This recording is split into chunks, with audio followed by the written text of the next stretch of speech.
बिस्मिल्लाहिर्रहमानिर्रहीम। आज हम देखेंगे टाइप्स ऑफ मैट्रिसेस।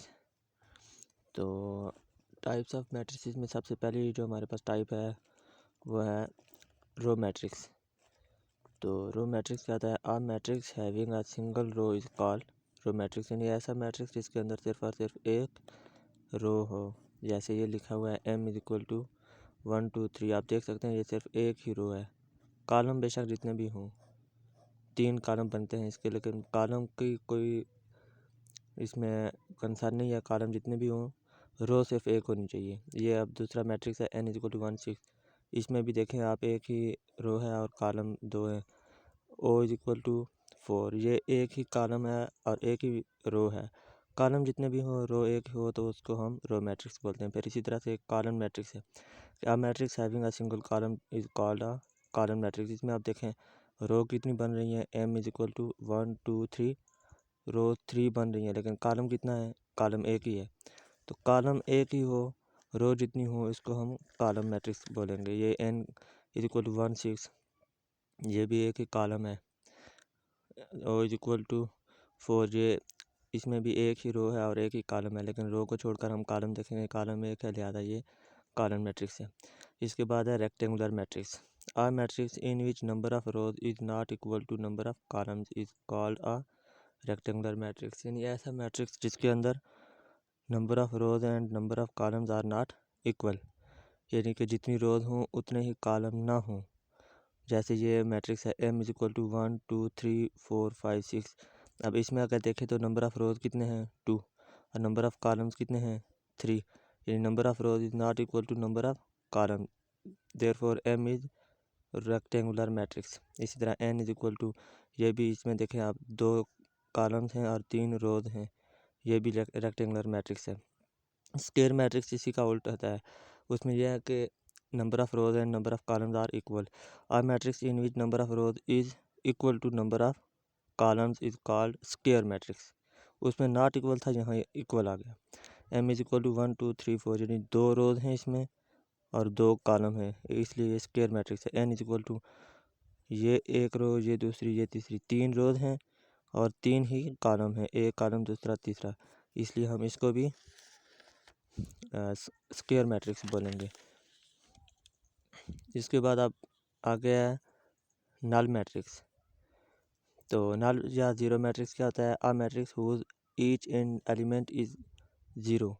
यानी जिस तरह से हमने पीछे मैट्रिक्स देखा है जिसमें वो एंट्री थी 1 2 3 4, इस तरह से मुख्तलिफ एलिमेंट थे, लेकिन एक ऐसा मैट्रिक्स भी होता है जिसके अंदर सारे के सारे एलिमेंट्स क्या होते हैं?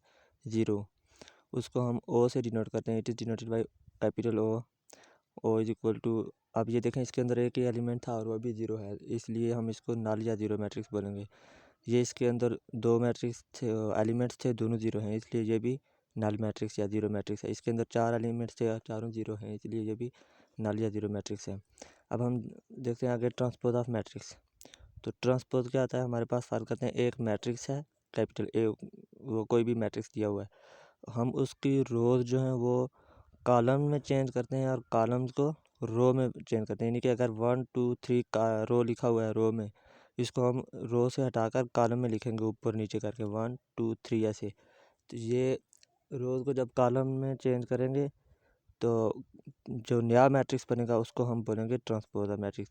डेफिनेशन है इसकी, a matrix obtained by changing rows into columns और columns into rows of a matrix is called transpose of that matrix. यानी एक मैट्रिक्स है, उसकी रोज को कॉलम या कॉलम्स को रो में चेंज करने से जो नया मैट्रिक्स बनता है उसको हम बोलते हैं कि transpose of matrix. If A is a matrix then its transpose matrix is denoted by A T. इसके ऊपर छोटा सा टी लिखते हैं, स्मॉल कैपिटल स्मॉल लेटर में टी लिखते हैं मैट्रिक्स के ऊपर। ए मैं कैपिटल मैट्रिक्स को डिनोट करता है और उसके ऊपर स्मॉल टी ट्रांसपोज को जाहिर करता है। ए इज इक्वल टू, ये हमारे पास मैट्रिक्स था 1 2 3 4। अब ट्रांसपोज में देखें हमने क्या किया है, ये 1 2 रो में था, इसको हमने कॉलम में लिख दिया है ऐसे 1 2 2 इधर था, इधर आ गया, कॉलम बन गया। इसके बाद 3 इधर से 3 4 रो बन रही थी, 3 को हम उधर ले गए और ये कॉलम बन गया, यानी कि रो को कॉलम में चेंज कर दिया। अब ये इसका ट्रांसपोज आ गया। इसी तरह से B is equal to A B C D E F, 3 rows हैं वो 2 रोज हैं और 3 कॉलम हैं। तो अब देखें इसको हम जब इंटरचेंज करेंगे रो को कॉलम और कॉलम को रो में, तो कितना बनेगा, ये 2 कॉलम बन जाएंगे और 3 रोज बन जाएंगे, क्योंकि अभी 2 रोज हैं। तो 2 रोज को जब कॉलम में चेंज करेंगे तो 2 कॉलम बन जाएंगे, और 3 कॉलम हैं अभी, तो 3 कॉलम को जब रो में चेंज करेंगे तो 3 रोज बन जाएंगे। आप देखें ये ए बी एक रो बन गई, सी डी दूसरी रो बन गई, ई एफ तीसरी रो बन गई, 3 रोज हो गई। 3 कॉलम थे, यहाँ 3 रोज आ गई, यहाँ 2 रोज थी और यहाँ 2 कॉलम आ गए। इस तरह से negative of matrix, let A be a matrix then its negative is obtained by changing the signs of all the entries of A. All the entries of capital A होता है, होगा यहाँ पे, सॉरी स्मॉल ए लिख लिया है, यहाँ capital A है, यानी कि हमारे पास ए मैट्रिक्स कोई भी दिया हुआ है, उसके एंट्रीज ये हैं। नेगेटिव ऑफ ए क्या होगा, यानी कि इसके सारे एलिमेंट्स का साइन चेंज करेंगे। जैसे ए इक्वल टू 1 - 2 3 4 था, तो नेगेटिव क्या होगा, negative of A is equal to 1 plus था ऊपर, यहाँ माइनस हो गया, या -2 था तो इसका फिर जब माइनस करेंगे तो माइनस इंटू माइनस प्लस हो गए और ये 2 बनेगा, और ये -3 होगा, ये -4 हो जाएगा। ये नेगेटिव ऑफ मैट्रिक्स है, यानी कि अंदर के जितने एलिमेंट्स होंगे उनके साथ नेगेटिव साइन लगा देंगे तो ये नेगेटिव ऑफ मैट्रिक्स बन जाएगा। इसके बाद है symmetric matrix, let A be the square matrix if A of T is equal to A. इसमें क्या है कि सबसे पहली कंडीशन ये होगी हमारे पास के जो गिवन मैट्रिक्स होगा वो क्या होना चाहिए, स्क्वायर मैट्रिक्स, जिसमें number of rows and number of columns equal हों। फिर उसका हम ट्रांसपोज लें, और ट्रांसपोज लेने के बाद फिर अगर हमारे पास ओरिजिनल मैट्रिक्स आए, कोई चेंजिंग महसूस ना हो, तो वो हमारे पास क्या होता है, सिमेट्रिक मैट्रिक्स। एग्जांपल है ए इज इक्वल टू 1 2 3 2 - 1 4 3 4 0। इसका ट्रांसपोज लेंगे, ये देखें पहले स्क्वायर मैट्रिक्स है, 3 रोज हैं इसकी, 3 कॉलम्स हैं, यानी number of rows equal to number of column है। इसका ट्रांसपोज लिया हमने तो वापस यही चीज़ आ गई, 1 2 3 रो है, कॉलम है, इसको रो में चेंज करेंगे तो क्या बनेगा, 1 2 3, फिर 2 - 1 4, इसको भी हम कॉलम से रो में चेंज करेंगे तो क्या बनेगा, 2 - 1 4 3 4 0, इसको कॉलम से रो में चेंज करेंगे तो 3 4 0। अब देखें तो कोई तब्दीली इसके अंदर नहीं महसूस हो रही, सारा का सारा मैट्रिक्स वैसा ही है, 1 2 3 1 2 3 2 - 1 4 2 - 1 4 3 4 0 3 4 0। इसको हम वापस क्या लिख सकते हैं, इज इक्वल टू ए, यानी ये वापस वही वाला मैट्रिक्स है ट्रांसपोज लेने के बाद भी। Therefore A is symmetric matrix, इसके अंदर ट्रांसपोज लेने के बाद भी कोई तब्दीली नहीं आई, लिहाजा ये हमारे पास जो मैट्रिक्स है ए, ये कौन सा है, सिमेट्रिक मैट्रिक्स। आगे है स्क्यू सिमेट्रिक मैट्रिक्स, ये इसी का उलट है कि अगर हम इसका हम ट्रांसपोज लें स्क्वायर मैट्रिक्स का, और आगे जो मैट्रिक्स आए उसके साथ माइनस भी आ जाए, ए ट्रांसपोज इक्वल टू -ए आ जाए, तो फिर इसका मतलब यह है कि हमारे पास ये मैट्रिक्स जो था ए, ये क्या है, ये स्क्यू सिमेट्रिक है। जैसे देखते हैं हम, let A be a square matrix if A of T यानी कि ए का ट्रांसपोज इक्वल टू -ए, then A is called the skew matrix, skew symmetric matrix.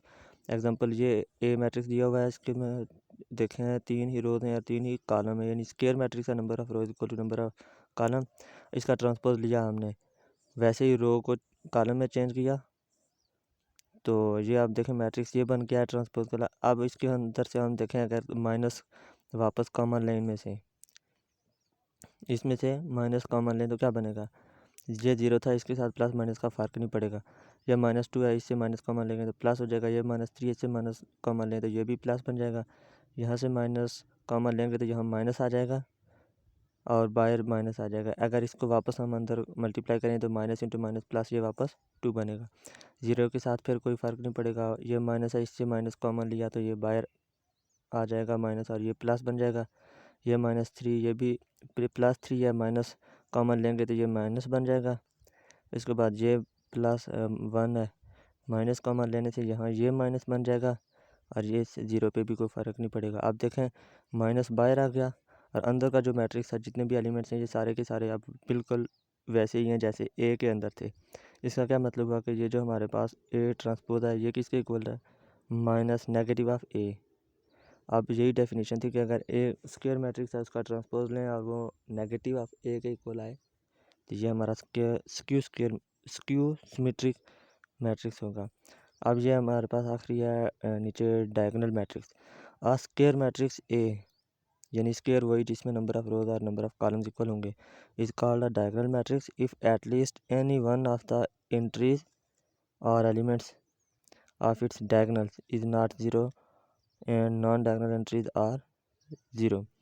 यानी ये कह रहा है कि हमारे पास एक स्क्वायर मैट्रिक्स होगा जिसके अंदर डायगोनल एलिमेंट्स में से कोई एक एलिमेंट भी ज़ीरो नहीं होगा, कोई एक एलिमेंट्स ज़ीरो नहीं होगा, और डायगोनल एलिमेंट्स को छोड़कर बाकी सारे के सारे जो एलिमेंट्स होंगे वो सारे ज़ीरो होंगे, तो उसको हम डायगोनल मैट्रिक्स बोलेंगे। जैसे ये अब एग्जांपल देखें, ये लिखा हुआ है डायगोनल एलिमेंट्स कौन से होते हैं जो ये डायगोनल बनाता है, जैसे ये 0 0 0 ये डायगोनल है। स्क्वायर मैट्रिक्स के अंदर ये जो टेढ़ी सी एक लाइन बनती है ना, ये हमारे पास डायगोनल एलिमेंट्स होते हैं। ये जैसे ये देखें, यहाँ से भी ये देखें, यहाँ ये ऊपर वाले मैट्रिक्स में देखें तो ये 1 -1 0, ये स्क्वायर मैट्रिक्स या डायगोनल एलिमेंट्स है, ये डायगोनल एलिमेंट्स है। तो इसने क्या कहा डायगोनल मैट्रिक्स के लिए कि डायगोनल एलिमेंट्स में से कोई एक एलिमेंट ज़ीरो ना हो, at least any one of the elements are entries of its diagonal is not zero, यानी कि कोई एक उनमें से ज़ीरो नहीं होगा, बाकी बेशक सारे ज़ीरो हो जाएं डायगोनल के भी, और डायगोनल के अलावा जो होंगे वो उसके लिए ज़रूरी है कि वो ज़ीरो होंगे। जैसे ये देखें 1 2 3 ये डायगोनल एलिमेंट्स थे, इनको छोड़कर बाकी सारा मैट्रिक्स यानी कि उसके अंदर एलिमेंट्स ज़ीरो हैं। ये 2 3 था, इसके अंदर देखें ये ज़ीरो और ये ज़ीरो, बाकी जो एलिमेंट्स थे वो सारे ज़ीरो हैं, लेकिन डायगोनल ज़ीरो नहीं है। ये भी ऐसा भी हो सकता है, जहाँ ये 1 है ये 2 भी ज़ीरो हो सकता है, 3 भी ज़ीरो हो सकता है, बाकी तो वैसे ही ज़ीरो हैं, ये भी ज़ीरो हो सकते हैं। या 1 ज़ीरो हो सकता है, 2 नहीं ज़ीरो होगा और 3 ज़ीरो होगा, या 1 2 दोनों ज़ीरो होंगे, 3 नहीं ज़ीरो होगा। यानी इन तीन में से एक नॉन ज़ीरो होना शर्त है, यानी कोई एक ऐसा होगा जो ज़ीरो नहीं होगा, बाकी इसके भी बेशक बाकी एलिमेंट्स ज़ीरो होते रहें, लेकिन उसके साथ साथ बाकी जो जितने भी एलिमेंट्स हैं जो नॉन डायगोनल हैं, यानी कि जो इस टेढ़ी लाइन के ऊपर या नीचे जितने भी हैं वो सारे के सारे ज़ीरो होने चाहिए, तब ये डायगोनल मैट्रिक्स कहलाएगा। अब आगे देखते हैं हम स्केलर मैट्रिक्स। स्केलर मैट्रिक्स क्या है? आ डायगोनल मैट्रिक्स। अब डायगोनल जब आए ज़हन में यही ख्याल होना चाहिए कि वही एलिमेंट होगा जिसकी वो टेढ़ी लाइन वाले एलिमेंट्स में से कोई एक नॉन ज़ीरो होगा, कम से कम कोई एक नॉन ज़ीरो होगा, और बाकी सारे एलिमेंट्स डायगोनल के अलावा जो होंगे वो सारे ज़ीरो होंगे। A diagonal matrix having same elements in principal diagonal except 1 or 0 is called scalar matrix। यानी कि इसने ये कहा कि स्केलर डायगोनल मैट्रिक्स के अंदर ये जो डायगोनल एलिमेंट्स होते हैं ये सारे के सारे सेम हों, ये सारे के सारे ये जो डायगोनल एलिमेंट्स हैं ये सारे सेम हों एक्सेप्ट 1 और 0, यानी 1 ना हो, यानी यहाँ भी 1 यहाँ भी 1 यहाँ भी 1, ये सारे के सारे डायगोनल एलिमेंट्स जो हैं ये 1 ना हो और 0 भी ना हो, 1 या 0 ना हो, बाकी कोई भी एलिमेंट्स हो, जैसे 2 हो गया, 3 हो गया, 4 हो गया, ये सारे के सारे यहाँ भी 2 यहाँ भी 2 यहाँ 3 यहाँ 3 यहाँ 3, और बाकी सारा जो डायगोनल एलिमेंट्स होता है मैट्रिक्स होता है उसके बाकी एलिमेंट सारे ज़ीरो होंगे, इसको हम स्केलर मैट्रिक्स बोलेंगे। अब यहाँ 1 के लिए क्यों मना किया? 1 के लिए इसलिए मना किया कि अगर यहाँ भी 1 होगा, यहाँ भी 1 होगा, यहाँ भी 1 होगा, तो ये एक और स्पेसिफिक मैट्रिक्स बन जाता है जिसकी अपनी डेफिनेशन है, वो है यूनिट मैट्रिक्स, नीचे लिखा हुआ है। अगर यहाँ 0 हो जाए, यहाँ भी 0 हो जाए, यहाँ भी 0 हो जाए, यहाँ भी 0 हो जाए, तो ये क्या बन जाएगा फिर? बाकी तो पहले से हमने 0 किए हुए हैं डायगोनल मैट्रिक्स के लिए, तो स्केलर में आकर अगर ये डायगोनल एलिमेंट्स भी अगर ज़ीरो कर दें तो ये सारे का सारा ज़ीरो हो जाएगा, और ज़ीरो के लिए अलग डेफिनेशन है जो पीछे हम पढ़ चुके हैं, नल मैट्रिक्स और ज़ीरो मैट्रिक्स। इसलिए 1 और 0 ना हो तो उसको हम क्या बोलेंगे? Scalar matrix. लेकिन जो डायगोनल एलिमेंट्स होंगे वो सारे आपस में सेम होंगे, जैसे ये के लिखा था, यहाँ 3 और 3 है, अगर कोई और ले यहाँ आ जाएगा 5 5 5 4 4 4, तो वो सारे क्या हो जाएगा? स्केलर मैट्रिक्स होगा। यूनिट मैट्रिक्स ये या आइडेंटिटी मैट्रिक्स यही है कि ये जो डायगोनल एलिमेंट्स हैं ये इनकी जगह क्या हो जाएगा? 1, यहाँ भी 1 यहाँ भी 1 यहाँ भी 1। A diagonal matrix is called identity matrix if all diagonal entries are 1, यानी जितने भी डायगोनल एंट्रीज होती हैं वो सारे के सारे जब 1 1 1 हो तो ये हमारे पास क्या होता है? यूनिट मैट्रिक्स या आइडेंटिटी मैट्रिक्स।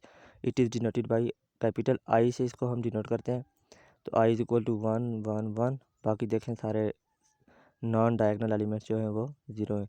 ये टेढ़ी लाइन वाले इनको आप बोलते हैं डायगोनल एलिमेंट्स, और बाकी जो एलिमेंट्स होते हैं उनको बोलते हैं नॉन डायगोनल एलिमेंट्स। तो आज तक अभी इस लेक्चर में हमने देखा है टाइप्स ऑफ मैट्रिक्स, उनकी डेफिनेशन एग्जांपल के साथ। इसके आगे हम इसकी एक्सरसाइज करेंगे 1.2।